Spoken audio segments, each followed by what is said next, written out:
Hello everyone! Welcome to Pinay in Ontario YouTube channel. Ayan guys, for the first time in 1 week, walang ulan, no rain. This morning actually at 5:30, I see sunrise. Lumabas din yung araw, pero nagkulimlim din siya. So, ayan. Ayan, naglilinis yung caretaker guys ng yung yung path.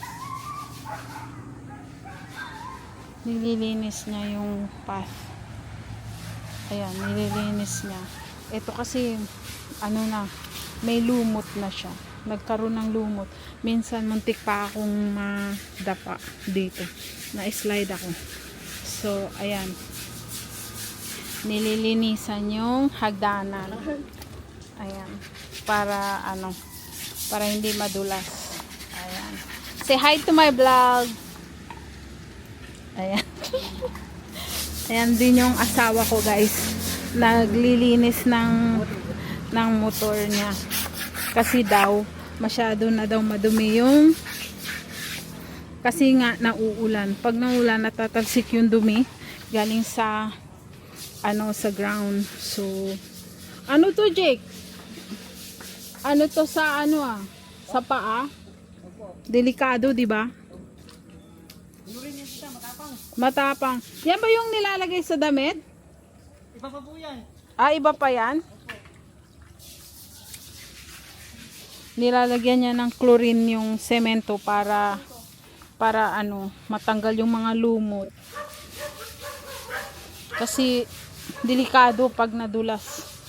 Mabasag yung ulo mo. Ang taas pa naman din ng hagdanan na yan. Na-slide na ako dyan minsan sa sobrang kapal ng lumot. Ayan yung asawa ko.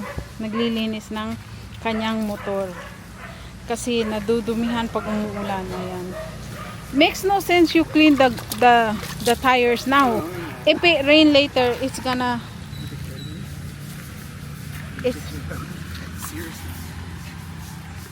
ayan siya. Naglilinis ng motor. Sabi ko, wag niya muna linisin yung gulong kasi pag umulan mamaya, madumihan din.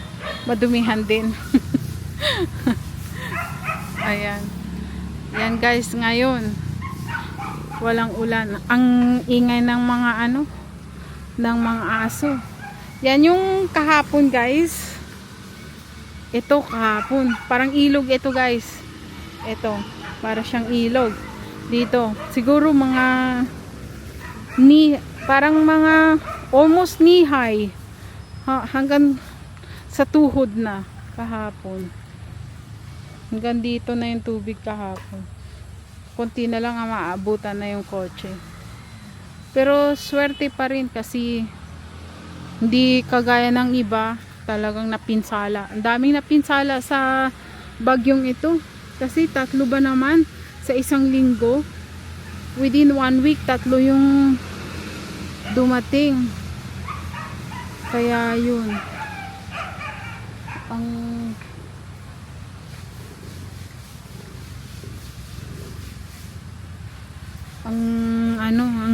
hirap. Ayan. Nagpa-practice yata siya. Nagmotor. Practice. Kailangan ko rin mag-practice ganyan para matuto din ako. Ayan. Ayan yung si Apam.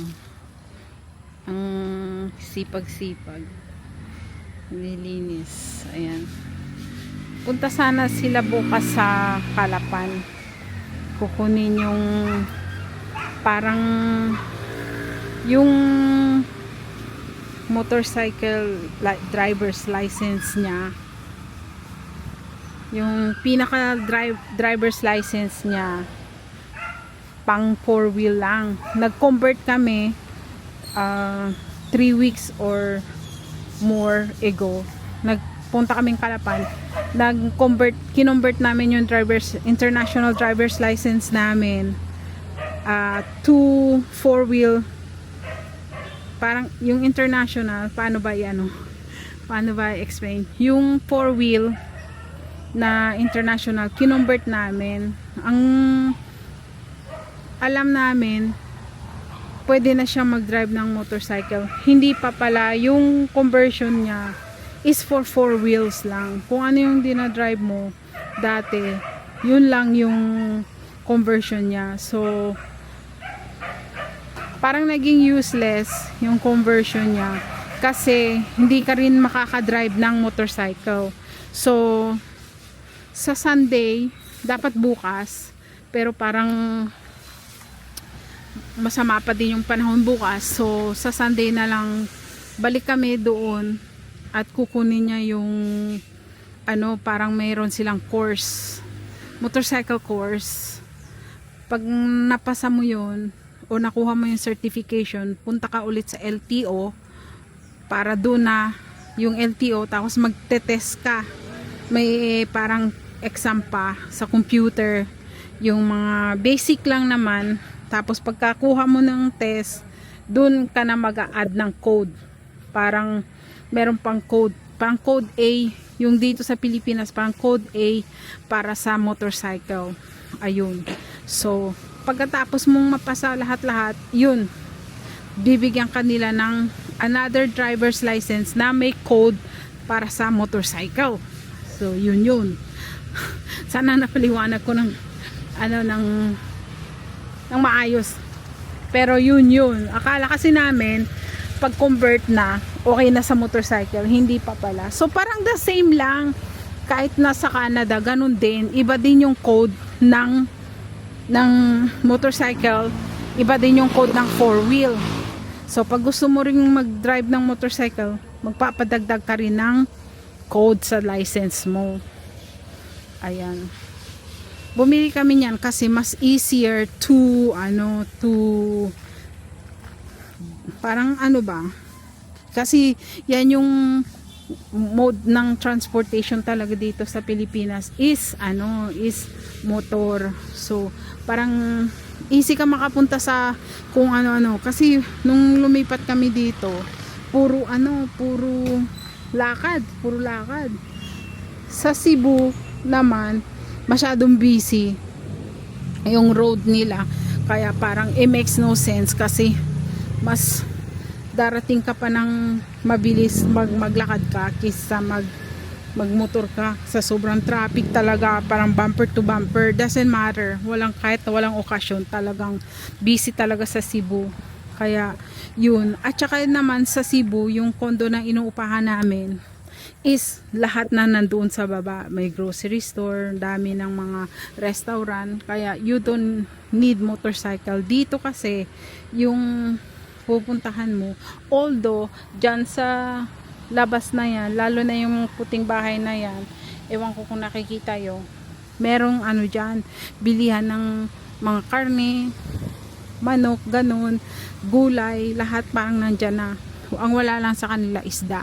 So maglakad ka ng konti doon, may mga nagbebenta din ng mga prutas, gulay, tsaka isda. So hindi naman masyado, pero pagka you needed like mga groceries, kailangan pumunta ng town. Otherwise, kung dito ka bibili, mamamahalan ka talaga. Pero generally talaga sa Mindoro, ay sa Puerto in particular, Puerto Galera, is expensive. Mahal ang bilihin, kaya minsan makatipid ka ng konti kung pupunta ka sa malalaking grocery store. Ayan. So, ayun lang guys. Gusto ko lang pakita sa inyo ang katayuan ng weather. Ang panahon ngayon, medyo okay na siya at nakakalabas na kami kasi nakulong kami talaga 1 week straight yan. Walang tigil yung ulan. Ngayon lang, as in tangang ngayon lang hindi umulan, kaya yun kami nakalabas. Diyos ko, naka-stuck kami sa loob. Sabi nga ng asawa ko, nakailang movie na daw siya. Panood ng movie. So, ako naman, nag-YouTube, kaya yun. Na-busy din naman. So, ayun. Thank God. Sana tuloy-tuloy na humupa yung ulan. Pero, yung kalangitan madilim na naman. So, but at least it's not continuously raining. So, ayun lang. Thank you guys sa pagpapanood.